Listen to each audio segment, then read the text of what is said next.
a todos y a todas. Continuamos con la segunda ponencia de CiberX, del Congreso CiberWorld.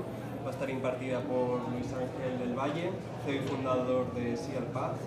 Cuenta con más de 20 años de experiencia en empresas tecnológicas y de ciberseguridad de primer nivel, como la multinacional Motorola o la española Panda Security. Tras 13 años al frente de...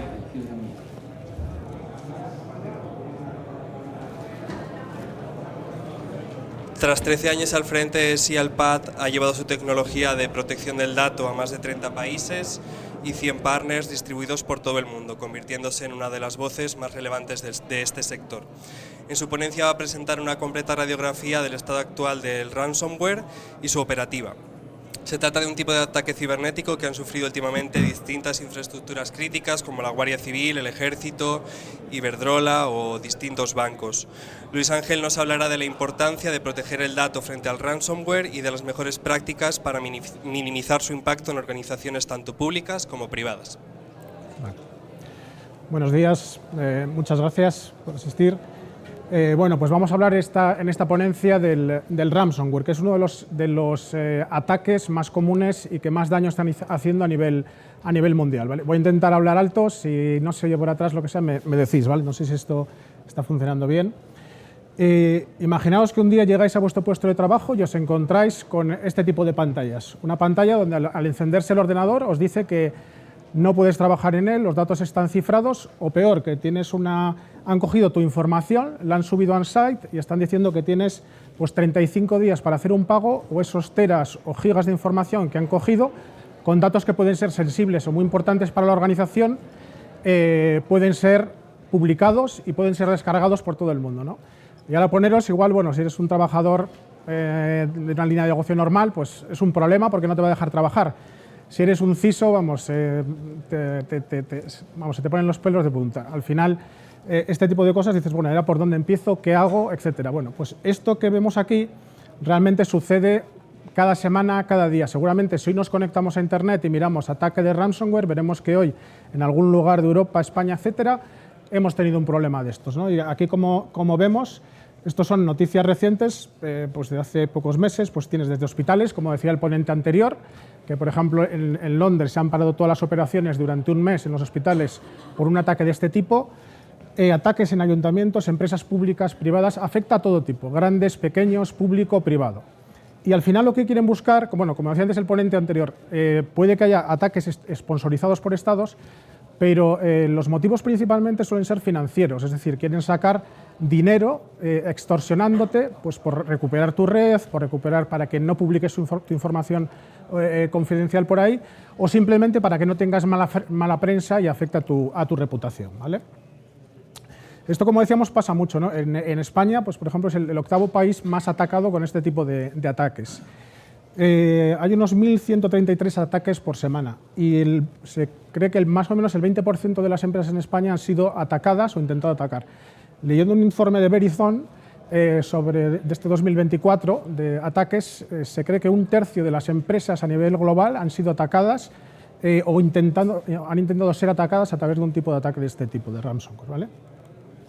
Al final, ¿a qué tipo de datos van a coger estas organizaciones? Pues principalmente datos de clientes, es lo que más ha ido subiendo, ¿no? Como vemos en este informe de IBM. Luego también datos de empleados, propiedad intelectual, etcétera.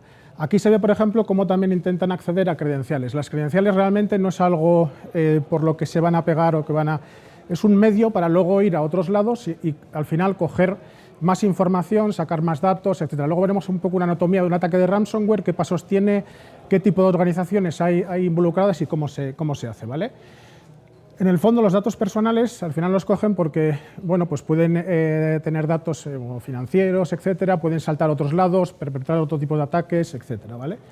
Y este tipo de información, al final, cuando ha habido un ataque de este tipo y nos han quitado unas credenciales, pues lo que se ve es que tardamos mucho tiempo en darnos cuenta. Es decir, podemos tener, por ejemplo, nuestras credenciales que han sido robadas hace varios meses, no nos enteramos. Y el tiempo que pasa desde que nos la han robado hasta que nos damos cuenta es muy, muy grande. Durante ese tiempo, bueno, han podido entrar, digamos que pueden tener mucha paciencia, pueden tener mucho tiempo para acampar a sus anchas por la red o en determinados sitios para sacar información. Y luego encima también vemos que dependiendo por supuesto, de la empresa, pues desde que ha pasado ha habido una vulnerabilidad, nos han cogido credenciales, hasta que de alguna forma lo conseguimos remediar, pues pasa mucho tiempo, ¿no? Con lo cual, bueno, pues hay una ventana de tiempo muy amplia donde pueden realmente realizar este tipo de ataques. Y luego muchas veces pensamos, bueno, pero al final es si pago el rescate o no pago el rescate. Bueno, pues si no pago el rescate, al final pues no he perdido tanto dinero. Es verdad que ha habido gente que se ha quedado sin trabajar, me han podido... Pero bueno, detrás de todo esto hay un montón de horas hombre de dinero que se cuela, ¿no? Por no haber tenido una buena estrategia de seguridad, ¿no? Cuando vemos el impacto de una fuga o una brecha de seguridad, hay este tipo de costes, ¿no? Costes, por ejemplo, por detección y escalado. Desde que el CISO ve esa pantalla y dice, bueno, ahora por dónde empiezo, a quién llamo, ¿no? Tiene que ver a qué personas de su organización involucra. Tiene que llamar a todos los directivos, generar un gabinete de crisis. Tiene que empezar a subcontratar empresas externas y dice, bueno, ¿y con quién me puede ayudar? Y encima pues ahí va a dar lo que le pidan, porque dice, joder, tengo que intentar bloquear este ataque. Entonces imaginaros eso, todas las horas hombre, el dinero en consultorías, etcétera, que te puedes gastar. Luego los costes de notificación, a veces, bueno, como nos han sacado información de pacientes, bueno, primero tengo que notificar a las autoridades que he perdido esos datos, vamos a salir en prensa. Por otro lado, tengo que buscar unos abogados para que notifiquen a la gente qué está pasando, que me ayuden a preparar esos mensajes para que esto no sea un gran problema y no me cuele nada y luego me metan querellas. Tengo que preparar cartas para los afectados diciendo, oye, mira, somos el banco tal, pero tus credenciales han sido robadas, por favor resetea estas cuentas, estamos trabajando por tu seguridad, etcétera. Todo eso tiene un tiempo, mucha gente involucrada, etcétera. ¿Qué más? El coste de respuesta tras la fuga. Los usuarios se van a quejar, van a empezar a llamar, oye, que he recibido este mensaje, ¿qué pasa? Bueno, pues ahí tienes que dar soporte a todo ese tipo de llamadas, eso tiene un tiempo. Tienes, por ejemplo, también que pues, generar expedientes legales de posibles pues, denuncias, etcétera, multas por temas de compliance, etcétera. Y luego los más graves, ¿no? Que como vemos aquí, pues son los que suponen más pérdidas económicas. Las pérdidas, por ejemplo, por interrupción del negocio, ¿no? Pues, ¿qué ha podido pasar? Imagínate un hospital privado, si la operación se ha parado durante un mes, ¿cuánto dinero supone eso, ¿no? Caídas del sistema y luego, sobre todo, pérdidas de clientes y reputación. Si al final has tenido un ataque, eso ha salido en la prensa y tu reputación está dañada, ¿cómo te va a afectar eso a que luego vengan clientes, seas una persona confiable o una empresa confiable y, sobre todo, bueno, dependiendo del sector que estás, ¿no? Entonces, al final no es solo pagar o no el rescate, es todo el dinero que inviertes, todo lo que subcontratas, todo lo que estás haciendo para, de alguna forma, mitigar esos efectos, ¿no? Al final, si uno se pone y dice, bueno, si hubiese invertido en seguridad, hubiese conseguido convencer a la dirección para poner determinadas medidas, la de dinero, la de preocupaciones, la de quebraderos de cabeza que me podría haber ahorrado, ¿vale? Bueno, una pequeña foto de la evolución, ¿no? Se empezó todo esto pues, hace más de 10 años, donde realmente se iba a individuales, usuarios individuales, a baja escala, etcétera, cifrándoles archivos, pidiéndole un rescate, etcétera, ¿no? Luego pasamos ya a ataques donde donde se dijo, vamos a ir a una caza un poquito mayor, vamos a ir a organizaciones más grandes y vamos a pedirle un rescate para evitar que las operaciones se paren, ¿no? Para de alguna forma decir, oye, están todos tus equipos parados, eso supone un tiempo, un dinero, etcétera, páganos el rescate, te recuperamos todos los datos, te los desciframos, etcétera. Pero los ataques eran un poco a voleo, pues al final soltaban tipo spam, y el que caía, pues a por él iban, ¿no? Y luego se dieron cuenta que con una buena estrategia de backup podían recuperar los datos, es decir, la gente fue aprendiendo y dice, voy a preparar bien mis backups, voy a hacer entrenamiento a ver de que si recupero los datos, por si me cifran el servidor de ficheros o me cifran estos datos y me piden un rescate para descifrarlos, pues luego los puedo recuperar. Entonces, bueno, pues la gente fue aprendiendo, se fue entrenando a eso, en ese tipo de cosas, y luego ya cuando pedí un rescate digo, bueno, no pago porque puedo recuperar mis datos. Pero ayer por 2019, por ejemplo con Mace, empezaron ya a decir, bueno, vale, no quieres pagar por descifrar los datos, no te preocupes, porque lo que voy a hacer es publicarlos en Internet, y si dentro de X días no me pagas, voy a publicar a todo el mundo los datos de pacientes, expedientes, emails internos, hojas Excel con datos de salarios, ese tipo de cosas, ¿no? Entonces dijeron, joder, pues esto va a suponerme un montón de problemas legales, solo en abogados me voy a gastar más de lo que me piden ya por este rescate, ¿no? Por de alguna forma devolverme esa información, esos teras que han ido filtrando con paciencia paso a paso, ¿no? ¿Y qué pasa en la actualidad? Pues lo que se ve en la actualidad es que ya no es una banda o un grupo de usuarios el que opera y dice, bueno, pues es el que se encarga de hacer una infiltración en una red, de alguna forma extraer, ir saltando, haciendo movimientos laterales de una zona a otra de la red, extrayendo los datos, publicándolos luego o subiéndolos y extorsionando, negociando con el cliente. Todo eso se ha ido especializando y ahora son auténticas organizaciones mafiosas donde de alguna forma cada parte de esa organización o diferentes de alguna forma subcontratas trabajan en labores muy especializadas, con lo cual de alguna forma tienen una cadena de operación pues que es mucho más eficiente, llegan a más escala, a más sitios, etcétera, ¿no? Todo eso se ha profesionalizado mucho. Luego veremos un poco todos los actores, ¿no? Igual podemos distinguir así dos de los más interesantes, ¿no? Lo que se llaman Initial Access Brokers, que son los primeros que hacen la intrusión en la red. De alguna forma, esta gente lo que hace es, a través de credenciales que compran en la dark web, a través de vulnerabilidades de zero day, que por ejemplo ven que no están publicadas del todo, entran y dicen, bueno, ya he abierto la puerta, ¿no? A partir de ahí entra lo que se llama Ransomware as a Service, toda una plataforma que con una serie de afiliados, luego veremos, entra en la organización, va extrayendo los datos, lo va poniendo en estas plataformas para luego extorsionar a la organización, ¿no? Y al final lo que se han dado cuenta es que no merece la pena hacer spam e ir a atacar a diferentes organizaciones a ver quién cae, sino vamos a hacerlo de una forma más controlada, pues como si tienes una empresa y tus comerciales dicen, bueno, vamos a ir a este tipo de empresas porque son las que más nos interesan, etcétera, ¿no? Pues aquí lo mismo, ¿no? Van a los botines más grandes, ¿no? Aquí tenemos algunas fotos, por ejemplo, esto es de Lockbit. Este es el panel donde ellos publican, por ejemplo, toda la información que tienen. Hemos atacado a esta empresa, tenemos sus datos, tiene 8 días para pagarnos el rescate y un contador que va para abajo. Si no pagas, pues al final aquí están los datos publicados, puedes acceder a ellos desde aquí. Si pagas, pues bueno, borramos el enlace porque se ha negociado y se ha pagado.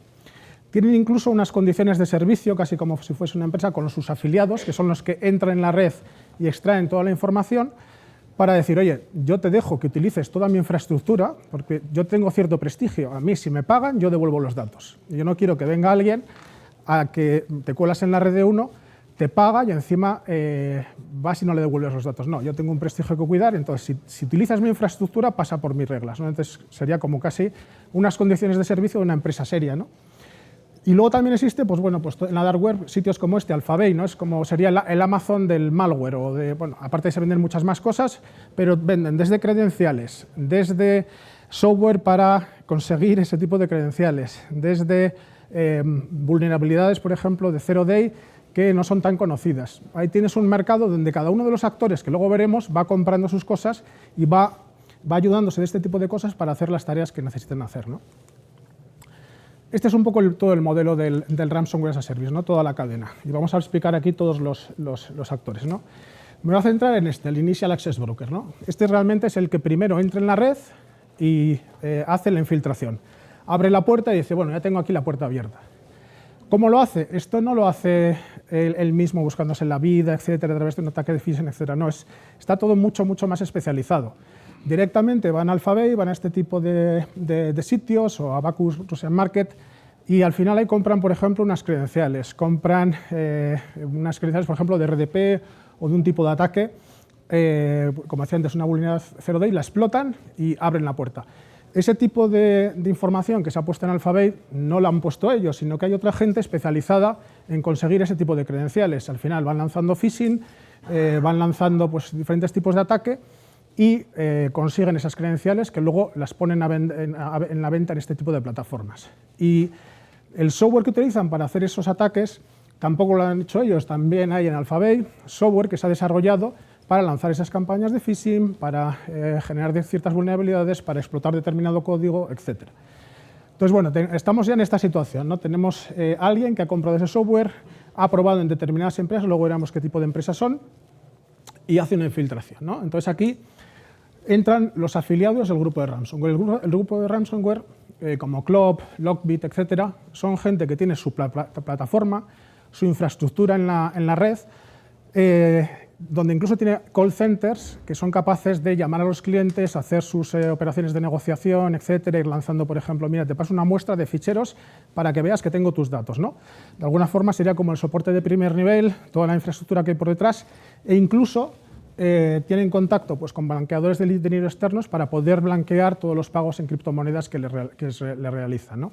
Entonces, estos de alguna forma dan sus servicios a este grupo de ransomware afiliados para decirle, oye, te dejo el acceso, ahora tú entra y saca los datos, ¿no? Entonces, estos de alguna forma, aceptando las condiciones de ese grupo, de Lockbit, Glob, etcétera, entran en la red y lo primero que hacen pues bueno, es ir a buscar los datos, a coger la información, luego veremos también un poquito más toda la anatomía del ataque, sacan los datos y los suben a la plataforma para que aparezca, a partir de ahí el grupo de ransomware pueda empezar a negociar. Una vez que tiene ya todos los datos, le dice, mira, oye, aquí tenemos tu información, tenemos estas muestras, tengo la clave de cifrado, si quieres te la vendo, pero si no me vas a pagar, no te preocupes, que tengo tus datos y te voy a pedir dinero por esos datos, ¿no? Entonces, a partir de ahí, entran la centralita telefónica, las llamadas, etcétera, para hacer toda esa negociación. Estos se retiran y cobran, pues estos les pagan a estos por ese servicio una cantidad de dinero, ¿vale? ¿Cómo seleccionan las organizaciones? Pues normalmente por ingresos. Ellos dicen, bueno, pues ¿para qué vamos a hacer spam si de alguna forma me concentro en determinadas organizaciones y puedo conseguir datos interesantes, ¿no? Entonces decimos, a ver, ¿cuáles son los sectores menos maduros en ciberseguridad, ¿no? Oye, pues a lo mejor el sanitario, como decía antes el ponente anterior, tiene equipos muy viejos, XP, me va a ser mucho más fácil entrar, porque tienen igual medidas de seguridad menos potentes, ¿no?, que un banco. ¿Quién tiene dinero? Ojo, pues este sector tiene más dinero que este, por ejemplo, no le falta pasta, van muy bien y no voy a tener ningún problema que me paguen, como estos que igual están en medio quiebra, ¿no? Otros, por ejemplo, dicen, bueno, ¿para qué voy a atacar el sector de defensa en Estados Unidos si no me van a pagar? Porque si pagan pueden ir a la cárcel, ¿no? Entonces es un problema toda su cadena de proveedores. Y luego, bueno, como decía antes, compran cualquier tipo de acceso, pues RDP, acceso por VPN, ese tipo de cosas, ¿no? ¿Cómo se hace, por ejemplo, la extorsión? Al final lo que te dicen es, lo primero es, la primera extorsión es, tengo tus datos cifrados, págame un rescate por darte la clave para descifrarlos. Normalmente eso ya está superado, la gente con un buen backup puede recuperar eso. Pero ahí entra la doble extorsión. No te preocupes, que tengo tus datos, mira, están aquí, en 8 días los libero, si no me pagas, o 10 días, y empiezo a negociar. Hay gente que aún así dices, bueno, no me importa mi reputación, estoy mirando con la dirección de la empresa a ver qué pasa. Ah, ¿que no quieres? Bueno, pues mientras te lo piensas, te vamos a hacer ataques de denegación de servicio, vamos a tumbar tus servidores y encima, como parte de los datos que he cogido los tengo de tus clientes o de tus proveedores, mientras tanto voy a empezar a mandar correos a esos clientes, a esos proveedores para hacerles daño. Y así mientras tú te lo vas pensando. Y si no tienes, si todavía no me haces caso, no sé si habéis visto hace poco, pero en LinkedIn hace un mes, bueno, es bastante común. Hay gente que se permite el lujo de a un CISO decirle, eres un irresponsable, te he pedido un rescate por recuperar los datos de tus clientes, no me estás haciendo caso, prefieres que ponga los datos de los clientes de tu banco en Internet y fastidiarles, con lo cual pues, no estás haciendo bien, aparte de que tus sistemas de seguridad son una porquería, estás pasando y no me estás contestando, ¿no? Entonces, son campañas de alguna forma de desprestigio que van a las personas concretas y utilizan redes sociales para todavía infringir más daño o presionar más para que pague, ¿no? Entonces, como decimos, ya se llega hasta no la doble extorsión, sino la cuádruple, ¿no? Y luego lo que se han dado cuenta también es que hay una forma igual más sencilla. En vez de ir empresa por empresa, si van a un proveedor de servicios que da servicio a un montón de empresas, y eso ha sido hace poco también, pues al final van a llegar y van a tener la entrada más fácil a muchas más empresas que están conectadas a ese proveedor de servicio, ¿no? O si, por ejemplo, ataco el software de Movit o de Anydesk y tiene una vulnerabilidad y eso lo utilizan muchas empresas, pues me va a ser más fácil perpetrar y hacer un despliegue de ransomware a través de eso, porque eso lo utilizan más empresas y puedo llegar a muchas más sin tener que volverme loco y comprar credenciales de otro tipo de organizaciones, ¿no? Esto es lo que decía de la anatomía del ataque, ¿no? Más o menos cómo se produce, ¿no? Aquí ya no entro en qué actores son, pero bueno, es cómo va, ¿no? Pues a través de un phishing, por ejemplo, llega un enlace a un empleado, cae y le pincha y a partir de ahí se descarga un tipo de malware que da acceso al hacker a la red, ¿no? O explota una vulnerabilidad en un sistema que de alguna forma pues, no está conocida, está abierta o la tienen todavía, por esto es tan importante parchear los equipos y da acceso a la red, ¿no? Una vez que ya se tiene el acceso a la red, a partir de ahí es cuando luego ya entran, por ejemplo, los afiliados y empiezan ya a escalar privilegios, ¿no? Ahí utilizan herramientas como, por ejemplo, Mimikatz. Mimikatz, no sé si lo conocéis, es una herramienta que a través de, por ejemplo, si llegas a la D o a los ficheros de políticas de grupo de directorio activo que llegan a los PCs y que despliegan software, puedes encontrar hashes de credenciales.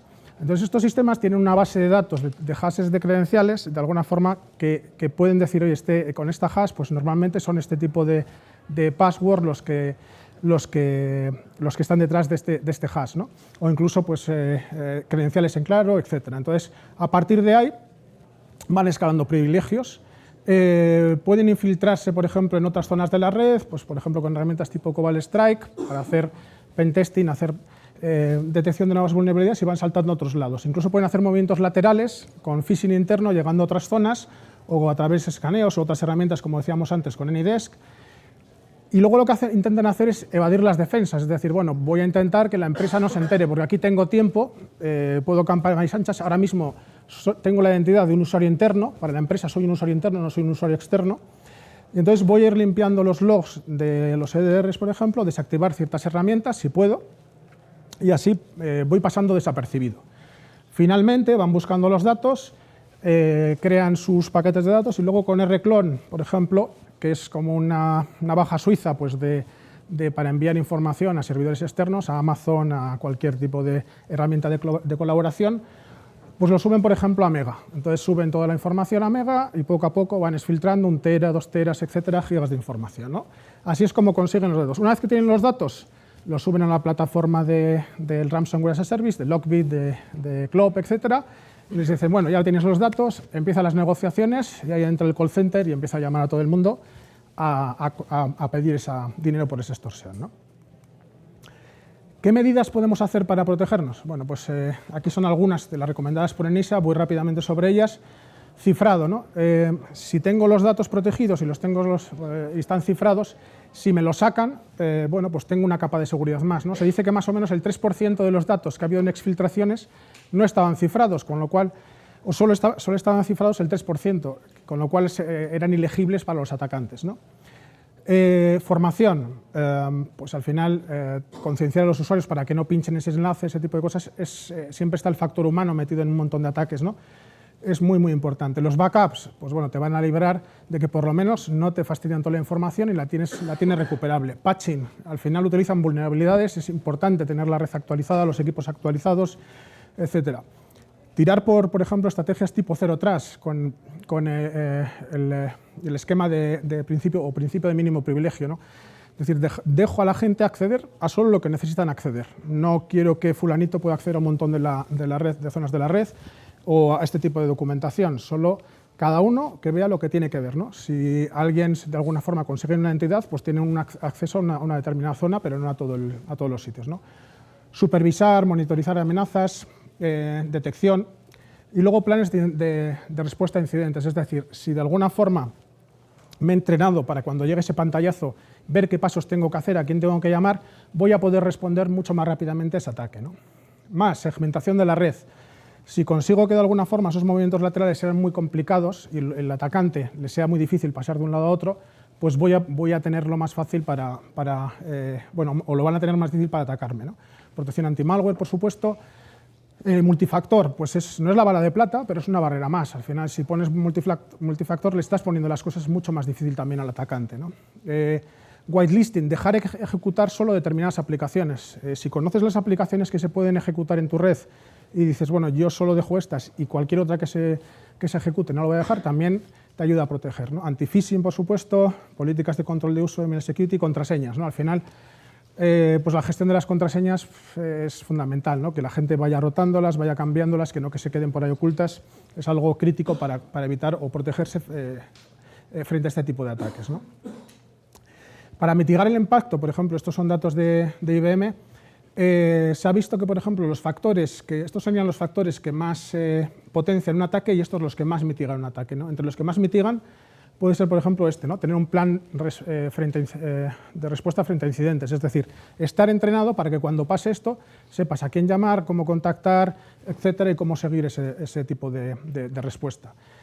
Formación, cifrado, lo mismo. Igual no es un cifrado de disco, es decir, si uno entra al sistema operativo y el cifrado de disco es como sabéis es transparente, puedes sacar los ficheros, pero si tienes un cifrado a nivel de fichero, te va a ser más difícil, tienes que entrar y tener esas claves, etcétera, ¿no? Equipos de respuesta a incidencia, por ejemplo, detección de vía IA, bueno, otro tipo de cosas, ¿no? Vale, aquí con esto ahora paso un poco al enfoque de la mitigación, intentando proteger el dato, ¿no? Como decía antes, ¿a por qué van los atacantes? Sí, perdona. Una diapositiva hablaba de la gestión anterior, de la gestión segura de las contraseñas. Sí. ¿Cómo harías tú en una empresa una gestión segura? Al, de correos electrónicos. Al final, de alguna forma, normalmente las contraseñas se gestionan por el directorio activo, etcétera. Entonces, con una buena política de password, haciéndole que metan, por ejemplo, contraseñas con diferentes caracteres, etcétera, que sepan que las vayan rotando, que las vayan cambiando. Y luego, aquí igual enganchado con el doble factor, que no solo sea la contraseña, sino que enganches con un doble factor, una gestión de identidad, para que, dependiendo de dónde estés, pues de alguna forma te pida el SMS o un authenticator, ese tipo de cosas, ¿no? ¿Y los gestores de contraseñas? Gestor de contraseñas también, por ejemplo, sí. Ese tipo de cosas. Digamos, para saltar otros, a nivel de herramientas corporativas estaría el AD, ¿no? Si luego quieres otras, tienes que entrar en otros sitios que ya no son corporativos y no lo tienes todo unificado a través del AD, pues un KeePass o ese tipo de cosas son importantes, ¿no? Vale. Vale, aquí lo que decía es que, de alguna forma, como hemos visto, lo que quieren atacar al final es el dato, ¿no? Si lo que consiguen es vulnerar el perímetro de la red, han saltado ciertos controles, han saltado controles en el endpoint, han saltado controles en determinadas aplicaciones. ¿A dónde quieren ir al final?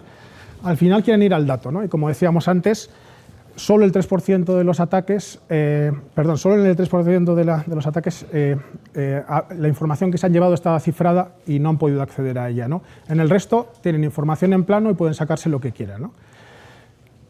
¿Cómo deberíamos hacer también, ¿no? Aquí otra vez vuelvo al modelo de cero trust, ¿no? De alguna forma intentar que da igual si eres interno o si eres externo. He entrado un poco también con el tema de las contraseñas.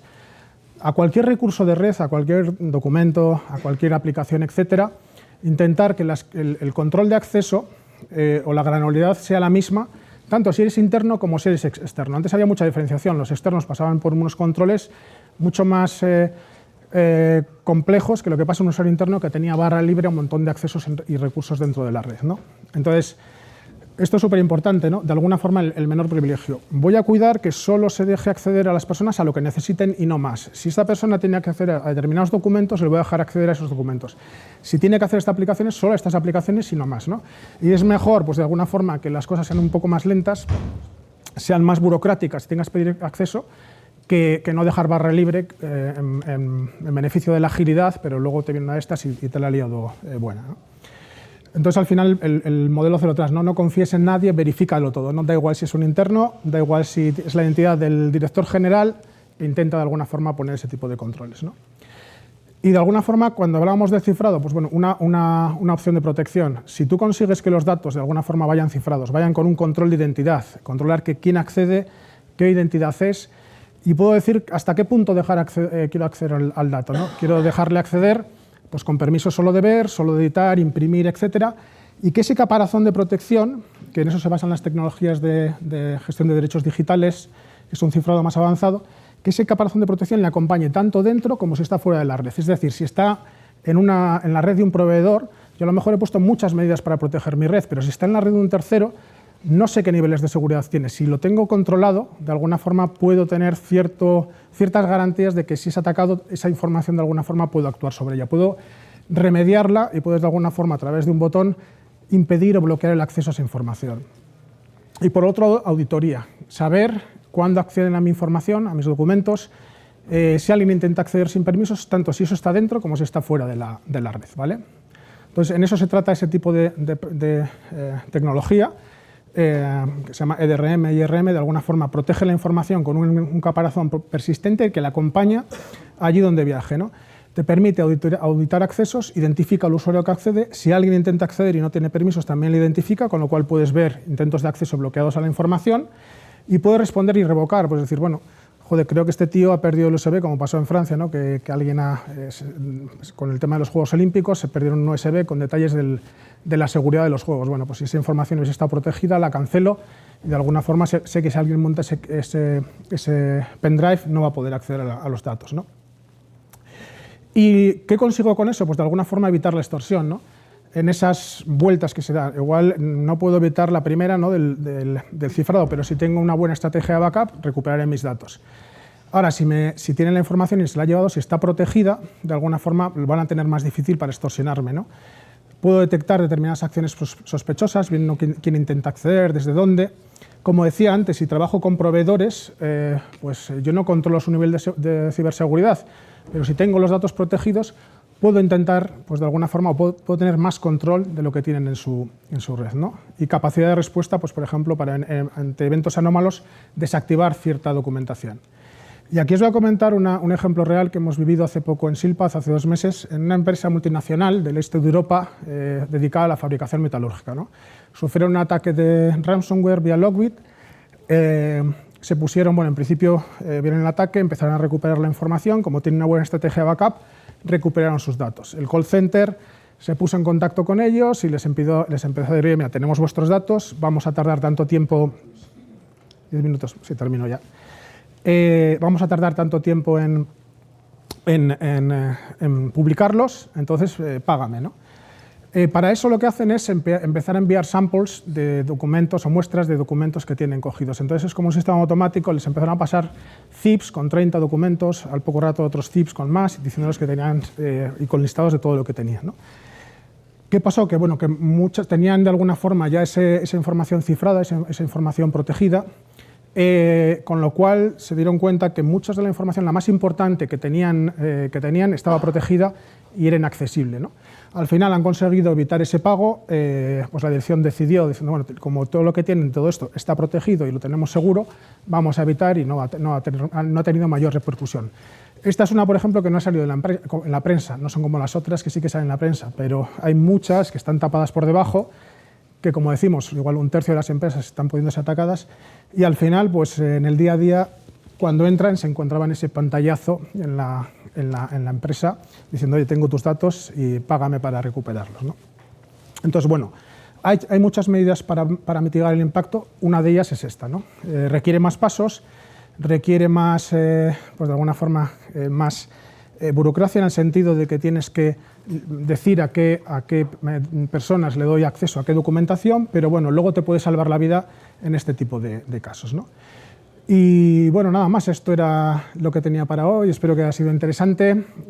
Bueno, pues nosotros somos Silpath, ahí dejo la web, si tenéis cualquier cuestión, cualquier duda, nos podéis contactar y si tenéis cualquier pregunta, pues encantado de contestaros.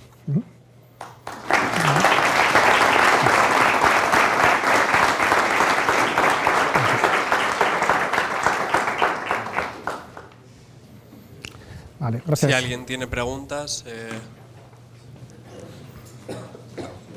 Gracias.